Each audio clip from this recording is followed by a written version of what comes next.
The carnival lights flickered like distant stars against the encroaching dusk, casting long shadows over the dusty fairgrounds where laughter mingled with the scent of fried dough and spun sugar. In the heart of it all stood Eleanor Hawthorne, her frail frame bent slightly under the weight of unseen years, her eyes sharp as polished steel as she approached the age-guessing booth with a determined stride. "Guess my age," she challenged the young vendor, her voice a raspy whisper that cut through the clamor. "But do it right, and I'll tell you a story that'll change how you see the world forever." The vendor, a lanky man in his 20s named Jack, chuckled at first, wiping his hands on his apron as he sized her up. Wrinkles etched deep into her skin like rivers on a map, silver hair pulled back in a neat bun, and a shawl draped over shoulders that seemed to carry the burden of decades. "All right, ma'am," he said with a grin, leaning forward on his elbows. "I'd say 75? No, wait, 82. Eleanor's lips curled into a faint smile, but her eyes held a storm. She shook her head slowly. "Not even close, young man. Try again, but think harder. Age isn't just lines on a face. It's the battles fought, the loves lost, the secrets buried deep." Jack's confidence wavered. He'd been running this booth for years, priding himself on reading people like open books. But this woman was different. Her gaze pierced him, as if she knew his own hidden pains. Around them, the fair buzzed with life. Children squealing on the Ferris wheel, couples sharing cotton candy, the distant call of a barker promising wonders. Eleanor leaned in closer, her voice dropping to a conspiratorial tone. "I'll give you a hint. I was born the year the Titanic sank, but I've lived through more sinkings than that ship ever did." Jack blinked, doing the quick math. 1912. That would make her over 100. 113? He ventured, his voice uncertain now. She laughed, a sound like dry leaves rustling in the wind, full of warmth and sorrow intertwined. "Closer, but still off. Keep guessing, and perhaps you'll learn the tale." As the evening deepened, fairgoers drifted by, oblivious to the unfolding drama at the booth. Jack felt a pull, an inexplicable curiosity. What story could this old woman hold that promised to reshape his world? He thought of his own life stuck in this transient job, running from a failed marriage, chasing fleeting joys. Maybe her words held a mirror to his soul. Eleanor began to weave her narrative subtly, testing him. "I was a girl of 10 when the Great War ended," she said, her eyes distant. "Danced in the streets of Boston as confetti rained down. But peace? That was just an illusion." Jack guessed again. 115? She nodded approvingly, but urged him on. As she spoke, memories flooded her childhood in a cramped tenement. The roar of the roaring 20s, the crash that stole her family's savings. She painted pictures with words, speakeasies alive with jazz, flapper dresses swirling, her first love, a boy named Thomas who promised the moon but delivered only heartbreak when he left for the factories. The vendor listened, rapt, his booth forgotten as customers came and went, served hastily. Eleanor's voice rose and fell like the tides, carrying the weight of history. She spoke of the Depression, scraping by on breadlines, her mother's weary face as she sewed clothes by candlelight. "Age is endurance," she murmured. "Guess again." Jack, now invested, said 120. Her smile widened, revealing gaps where teeth once shone. "Warmer, my boy, warmer." As night fully claimed the sky, fireworks burst overhead, illuminating Eleanor's face in bursts of red and gold. She delved deeper. The Second World War, enlisting as a nurse, the horrors of battlefields where young men cried for their mothers. Thomas reappeared in her tailback from the factories, scarred by loss, proposing under a harvest moon. They married in 45, built a life in a small town, raised 2 children amid the boom of the 50s. But twists lurked. Thomas's infidelity, the pain of forgiveness, the joy of reconciliation. Jack felt tears prick his eyes. Her story echoed his own regrets. Yet Eleanor wasn't done. She spoke of the 60s turbulence protests, civil rights marches she joined, her son drafted to Vietnam, returning broken. "Loss ages you more than time," she said softly. Jack guessed 125. She paused, then shook her head. "Not yet. There's more." The fair's energy waned, booths closing one by one, but Jack hung on every word. Eleanor's narrative turned personal. The 70s quiet struggles, watching her children grow and leave Thomas's slow decline to cancer. She nursed him till the end, holding his hand as he whispered apologies for old wounds. Widowhood brought solitude, but also reflection that 80s reinvention, volunteering at shelters, finding purpose in helping the forgotten. 98. Jack tried, confused now, his earlier calculations crumbling. Eleanor chuckled. You're going backward. Think beyond numbers. She continued. The 90s technological wonders, her grandchildren's births, the turn of the millennium with its hopes and fears. September 11th's shadow, wars that reminded her of old ones, the digital age leaving her behind, yet connecting her to distant family. As the clock neared midnight, the fairgrounds emptied, leaving only echoes. Eleanor's voice grew hoarse, but her spirit burned bright. She spoke of recent years' pandemics isolating her, virtual hugs from great-grandchildren, the ache of outliving friends. Age is the sum of joys and sorrows, she said. Jack, moved, whispered, 110. She leaned back, eyes twinkling. Close enough to earn the full truth. But first, let me introduce you to someone. From the shadows emerged a young woman, mid-30s, with Eleanor's sharp eyes. This is my granddaughter, Lily, Eleanor said. She's the twist in my tale, the one who showed me that age can be reborn. Lily smiled, hugging her grandmother. Gran has stories, but she's only 85, she revealed softly. Jack's jaw dropped. The guesses had been a game, a hook to draw him in. Eleanor's age wasn't calendar years but the depth of her experiences, borrowed from history books and family lore to teach a lesson. But wait, Eleanor wasn't finished. The real story starts now, she said, her voice gaining strength. The revelation hung in the air like the lingering smoke from the fireworks, Jack's mind reeling from Lily's words. 85. But the tales of wars and depressions felt so vivid, so lived in. Eleanor patted his hand gently. Not all stories are mine alone, dear. Some are inherited, passed down like heirlooms. My grandmother survived the Titanic's era. My mother marched for rights. I've woven them into my own to remind folks like you that age is perspective. Lily nodded, pulling up a stool beside them. The fair was nearly deserted now, the neon lights flickering off one by one, leaving the trio in a pool of lamplight. Gran does this every year, Lily explained, her voice warm with affection.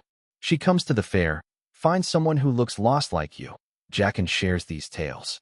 It's her way of connecting, of healing. Jack felt exposed, his own losses bubbling up. His divorce 2 years ago, the emptiness of endless road trips with the carnival circuit, the dreams deferred. Why me? He asked, voice cracking. Eleanor smiled softly. Because I see myself in you, the wanderer searching for anchor.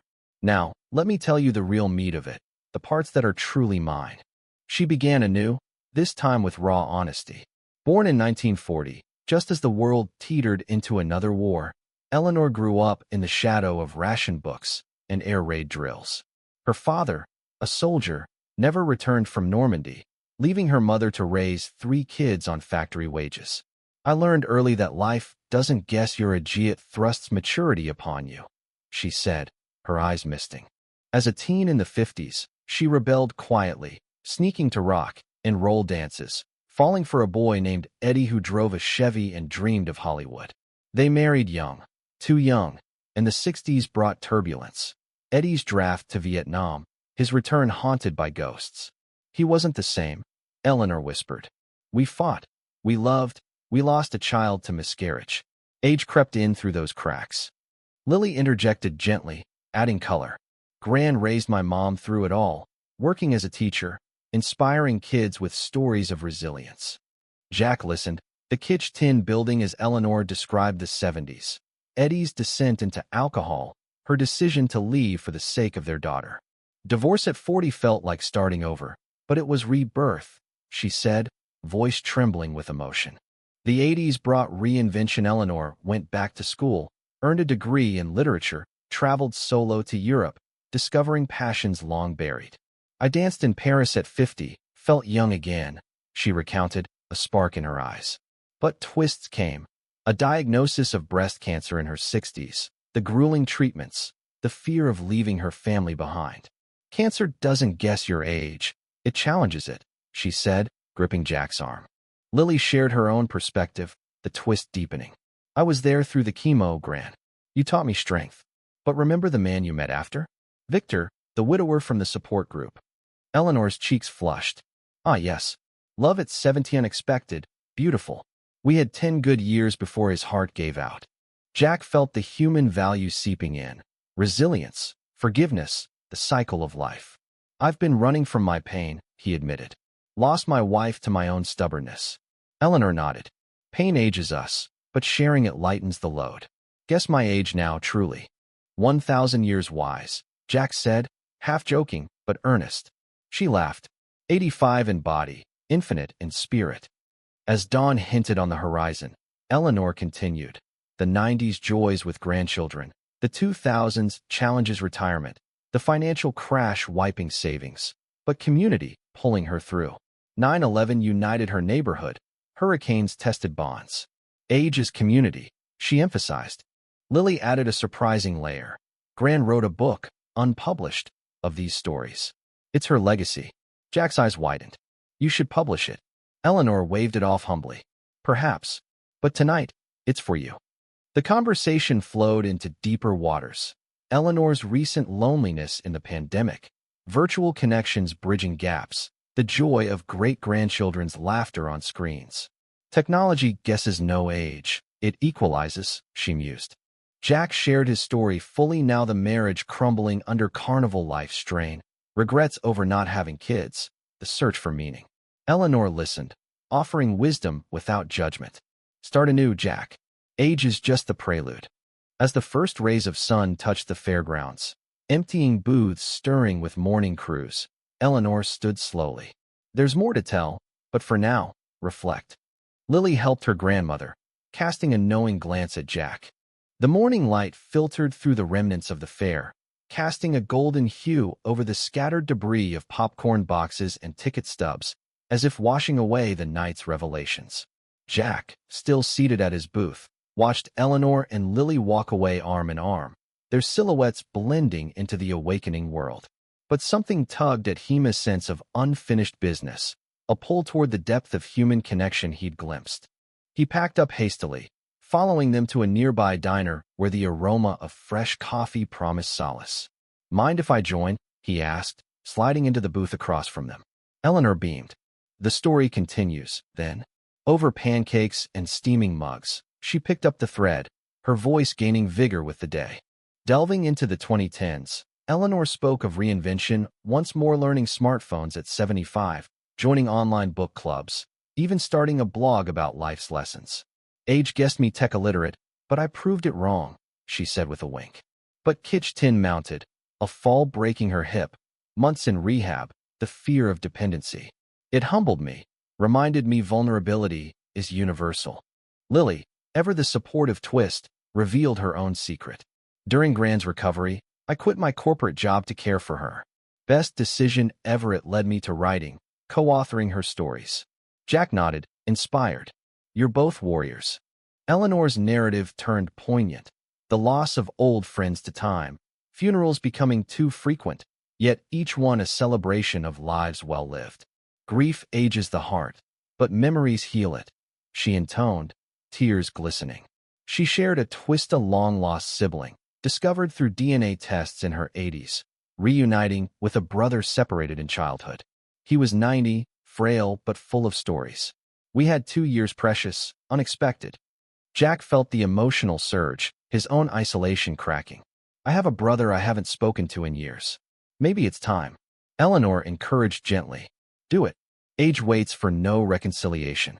As brunch stretched into afternoon, they wandered back to the fairgrounds, now bustling with setup for another day. Eleanor pointed to the Ferris wheel. Ride with me. Jack hesitated, then agreed. At the top, the world spread below tiny people, vast possibilities. From up here, age seems insignificant, she said. Descending, she continued. Current events shaping her twilight years, social movements echoing her youth, climate worries for future generations, the pandemic's isolation broken by vaccines and hugs. I've seen cycles, wars, booms, busts. Humanity endures.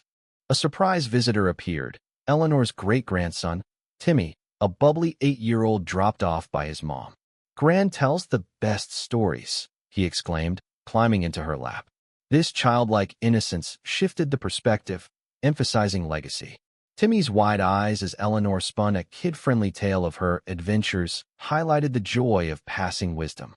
Jack played along, guessing Timmy's age and giggles. You're ancient and fun.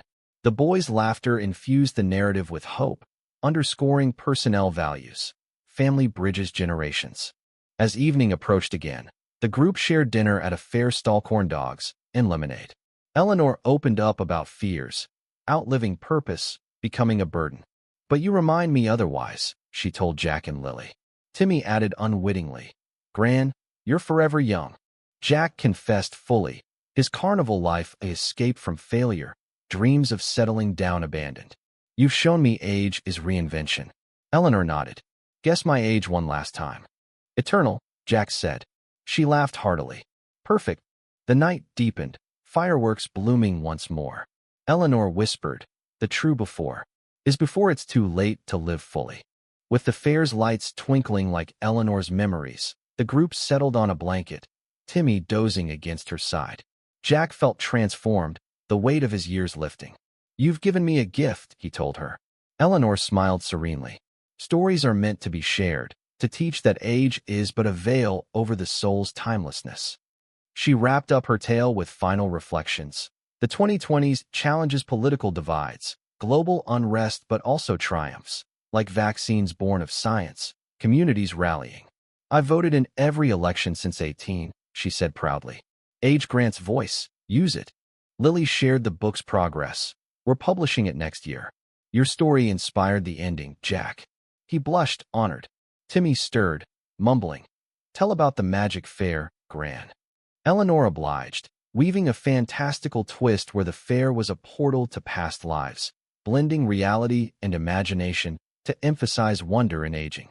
As midnight neared, Jack made a decision. I'm quitting the circuit, going home to my brother. Cheers erupted softly. Eleanor hugged him. That's the human spirit, resilient, evolving. The fair closed, but their bond lingered. Weeks later, Jack visited Eleanor in her cozy home, filled with photos and books. They corresponded, her letters full of encouragement. He rebuilt his life, starting a community center for storytelling, honoring her legacy. Years passed in the epilogue of her influence. Jack married again, had a child named after Eleanor. Lily's book became a bestseller, touching hearts worldwide. Eleanor, at 90, attended the launch, her age guessed by fans as ageless. In her final days, surrounded by family, she whispered to Jack via video, before the end, know you've guessed right. Life is infinite in impact. Eleanor's passing was peaceful, her funeral a celebration of a life richly lived. Jack, now older, continued her tradition at fairs, asking strangers, guess my age before I tell you a story that'll change your world. The cycle endured, proving age's true measure, the love and lessons left behind.